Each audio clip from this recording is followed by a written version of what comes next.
con la idea, con la oportunidad de poder compartir con todos ustedes la que espero que sea dentro de muy poco, cuando esté terminada, cuando hayamos encontrado un editor, cuando hayamos encontrado librerías para venderlo, y todo esos pequeños pasos, que son muy fáciles de dar. Mi primera novela se titula Preventivo y está basado en hechos reales. Está basado en la experiencia de un hombre que estuvo en prisión preventiva durante 6 meses en la cárcel de Adorín, y está escrito a modo de diario. Todo lo que se cuenta, como digo, es real, y la idea, la intención que teníamos al escribir este libro era desmitificar, por un lado, y confirmar, por otro, lo que todos creemos saber sobre la cárcel. No lo sabemos todo, no lo conocemos. Si creemos que nuestro conocimiento sobre la cárcel se basa en las películas americanas, vamos muy mal encaminados, porque no es así. Una cárcel española es muy diferente. Hoy os he traído unos fragmentos de lo que es ahora mismo el manuscrito, que, como digo, pronto estará terminado, y son de diferentes partes, no hay conexión alguna. Espero que podáis disfrutar de ellos y que creer las historias que los reclusos te cuentan se convierte en auténticos actos de fe. No hay forma de poder demostrarlas. ¿Te las crees o haces que te las crees? No hay otra manera. En el caso de Miguel, si era cierto lo que nos contaba a Garilla y a mí, era raro que no se hubiese arrojado por las escaleras del módulo. Los primeros días que pasó en prisión, lo veíamos dar vuelta tras vuelta en el patio, con ese aire de intelectual despistado, de 1,90 m de altura, gafas redondas. Era obvio que se encontraba desubicado. ¿Cómo no estarlo? Su fulminante ingreso en prisión se debía a un incumplimiento reiterado del número de llamadas telefónicas semanales que podía realizar a su hija. Su expareja había presentado la correspondiente denuncia y los 2 policías municipales que se habían presentado en su casa no le dieron la posibilidad de avisar a sus padres o preparar algo de ropa. En menos de 24 horas se encontró con una condena de 1 año sin posibilidad de reducción. Injusto. Si lo que nos contaba era cierto, por supuesto. No solo porque ese año en prisión implicaba tirar por la borda una carrera profesional de 25 años como guardia jurado. Con antecedentes no podría volver a trabajar en lo único que había conocido. Sino que además le resultaba imposible atender a sus padres, ambos impedidos. Y en ingresos no hay muchos miramientos a la hora de asignar celdas a los nuevos inquilinos. El módulo puede llegar a cuadruplicar su capacidad. Estamos todos juntos y revueltos, por decirlo de alguna forma.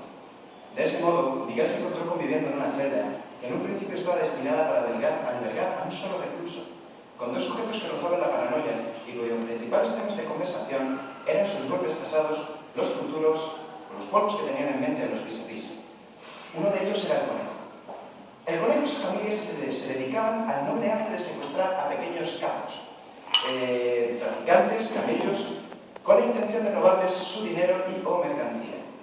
Un negocio que atendía con especial ahínco y constancia. Su modus operandi era muy sencillo. Localizaban al traficante en cuestión, lo dejaban semi-inconsciente y lo trasladaban en el maletero del coche hasta una solitaria casa de campo, propiedad de la familia. Una vez en ella, lo ataban a una silla y le soltaban un par de Doberman para brindar su ya escasa capacidad de resistencia. Tras desmoralizarle del todo, tocaba desmoralizarle un poco más. Empezaron a darle datos de su familia, todo lo que habían recogido durante el seguimiento al que le habían sometido, la dirección de sus padres, de sus hermanos y hermanas, de su mujer, de su novia, el colegio o donde jugaban sus hijos. No hacían nada más en aquel momento, únicamente darle a entender que tenían su vida en sus manos. El secuestrado no tardaba en preguntarle lo que querían, aunque muchas veces el mismo se ofrecía a darles todo: droga, coche, dinero. Si se resistían, solo había que recordarles lo precario de su situación y lo desprotegido que estaba su familia. La impotencia hacía lo demás. Y si aún así esto no funcionaba, lo que su familia... la impotencia hacía lo demás. Esta pequeña tortura iba por fases. Dar tiempo a lo mejor tortura, por supuesto, que es que se comiera el coco. Al final todos cantaban. Los chuchos ya están amaestrados, así que ya sabían lo que tenían que hacer. Le comentaba el conejo con la mayor naturalidad del mundo a Miguel cuando aún compartían celda. Un personaje curioso en tal caso, si es que es posible calificarlo de alguna manera. No bebía, no fumaba, no se drogaba, pero se encontraba constantemente en un estado de nerviosismo que lo obligaba a estar permanentemente medicado. Definitivamente un bipolar, chicos, nos mandaba Miguel. Era agotador convivir 20 horas diarias con él en la celda. Tan pronto estaba sonriente, jovial, como en un abrir y cerrar de ojos estaba llamando zorra a su novia porque no sabía si se iba a presentar al vis-a-vis. En esos momentos es cuando mostró un odio visceral hacia los policías y los jueces. Su máxima obsesión, cuando saliese y su condena era solo de unos 15 años, era plantarse delante de los juzgados de la ciudad, sacar del maletero de su coche un misil Stinger y hacerlo saltar por los aires. Y se quedaba tan ancho. A los 5 minutos se le pasaba el sofocón y volvía a pintar o escribir poesía. Esa hiperactividad o bipolaridad indicaba con total seguridad que el conejo era un superdotado que se había criado rodeado de violencia y odio. No conocía ni quería otra forma de ganarse la vida. Era feliz regalándole un 9 milímetros a su retoño de 5 años para que fuese practicando y con el tiempo se hiciese cargo del negocio. Este capítulo pertenece a lo que sería la segunda parte del libro. Tiene 3 partes, una introducción de unas 10 páginas que va desde el arresto hasta el ingreso en prisión, una segunda parte que sería ingresos, relativa al módulo de ingresos, que es donde los presos están los primeros días hasta que los funcionarios deciden por su personalidad, expediente, carácter, cuál es el módulo más propio respecto a su personalidad. La persona, el protagonista de esta historia, estuvo un mes, cuando lo normal es estar menos de una semana. Un punto más para la eficacia de los funcionarios de prisiones. Y una tercera parte que sería el módulo 5, el módulo de extranjeros. En dicho módulo es donde los diferentes presos de otra nacionalidad, había también españoles, pero principalmente eran todos extranjeros. Y allí, al igual que en ingresos, había de todo. Te podéis encontrar desde un violador, un asesino, incluso con un criminal militar. Y bueno, como digo, el siguiente capítulo, los siguientes fragmentos que voy a leer, son ya pertenecientes a esta tercera parte. El miércoles de la semana pasada tuvimos un despertar pasado por agua. Estuvo lloviendo toda la noche. Alrededor de las 7 de la mañana comenzamos a escuchar voces por todo el módulo. En principio no le di mayor importancia y seguí durmiendo. Una hora después, a eso de las 8 de la mañana, el jaleo era tremendo. Nos despertamos rápidamente y pudimos ver a través de la rejilla de nuestra puerta que medio módulo estaba inundado. Enormes cascadas de agua caían desde el techo, inundando las celdas situadas en el área izquierda del módulo. Los funcionarios habían abierto las puertas de varias celdas y veían a unos 10 o 12 presos intentando achicar el agua. El espectáculo era dantesco. En algunos lugares el agua llegaba a un palmo de altura y pese a los esfuerzos por achicar, no había forma de conseguirlo. Al parecer, llevaban trabajando desde las 7 sin descanso y poco habían conseguido. Los ocupantes de las celdas situadas frente a la nuestra sacaban como podían sus pertenencias, muchas de ellas ya mojadas. En un momento dado, Aurelio nos abrió la puerta de la celda, así que decidí bajar al salón e intentar echar una mano. La lluvia había provocado unas goteras enormes que nos inundaban por completo. Como no había dejado de llover y de se estar utilizando las motos, era casi imposible achicar el agua que nos llegaba por los tobillos. Omar, que estaba trabajando desde las 6 de la mañana, estaba exhausto, empapado en sudor. El funcionario de turno, don Florentino, había abierto varias celdas de forma aleatoria solicitando voluntarios forzosos. Me puse manos a la obra de la biblioteca, aunque sacar el agua era imposible mientras siguieran cayendo las 2 enormes goteras situadas en un extremo de la sala. No llevaba ni un minuto trabajando cuando se nos acercó un funcionario a pedirnos el nombre. Nos iba a dar una especie de mención por nuestra colaboración. Si yo acababa de bajar, por supuesto di mi nombre y seguí con la tarea. Hasta pasadas las 9 no fuimos capaces de dejar la situación más o menos controlada. Por fin había parado de llover. El salón y la biblioteca quedaron llenos de cubos desperdigados por todas las goteras. El agua seguía rezumando por las paredes y los techos. Incluso caía desde los cajetines de las conexiones eléctricas con el consiguiente peligro. Afortunadamente no ocurrió nada. El problema, como nos contó don Florentino, radicaba en que la presión tenía graves defectos de construcción. Una leve inclinación de la estructura hace que cada vez que llueve el agua cuele irremediablemente por los ventanales que se encuentran en el techo. Así que me imagino que ahora que se acerca el otoño, esta no será la última vez que tengamos a achicar. Esto ocurre en España. Este lunes cogieron a uno de los colombianos con marihuana en su vis-a-vis. Su mujer había intentado meter 2 paquetes enteros de cigarrillos de María. No entiendo cómo la gente se arriesga de esta manera. Durante el verano los controles en los vis-a-vis han sido mucho menos estrictos, lo que ha provocado un exceso de confianza en los internos.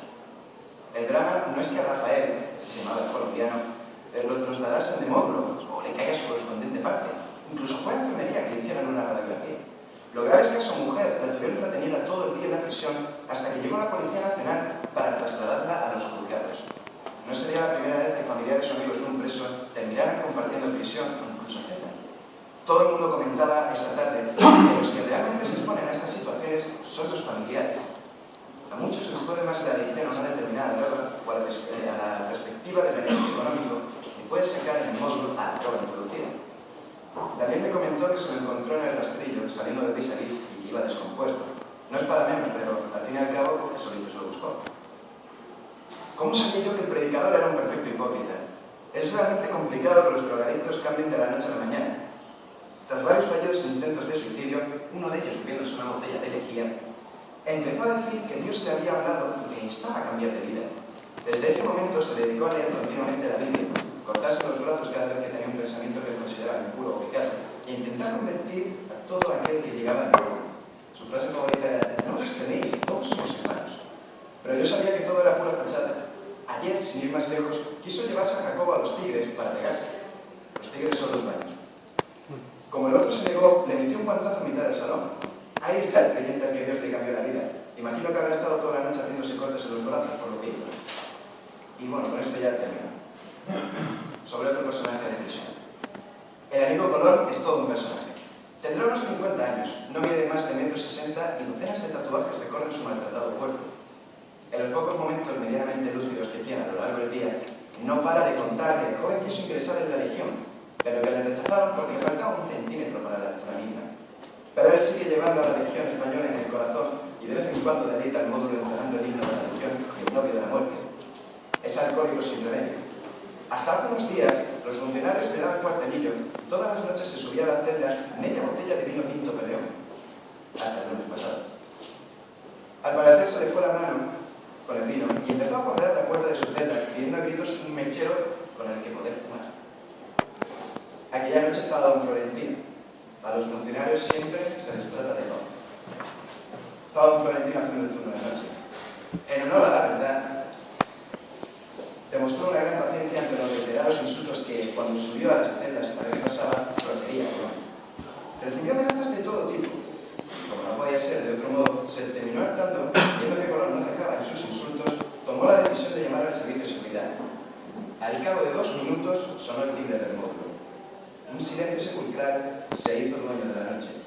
Desde la mirilla de mi celda vi pasar, dirigiéndose a la de Colón, a 2 mastodontes con cara de pocos amigos. A partir de ese momento solo se escucharon las súplicas de Colón. No, por favor, no me peguéis, que duele, joder. Lo que debió ser un impacto contra el hueso de la mandíbula hizo que desde ese momento solo balbucease. Le estaban bajando los humos a base de bien. No pasó demasiado tiempo hasta que los vi pasar con Colón esposado, seguido de su compañero de celda, que al parecer también se llevó lo suyo.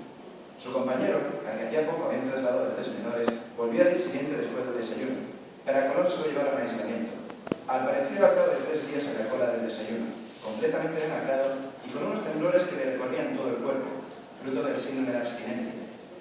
Lleva unos días tranquilo, dedicado a su rutina habitual de ir recogiendo todas las canillas que puede y haciendo de vez en cuando el saludo franquista. Gracias.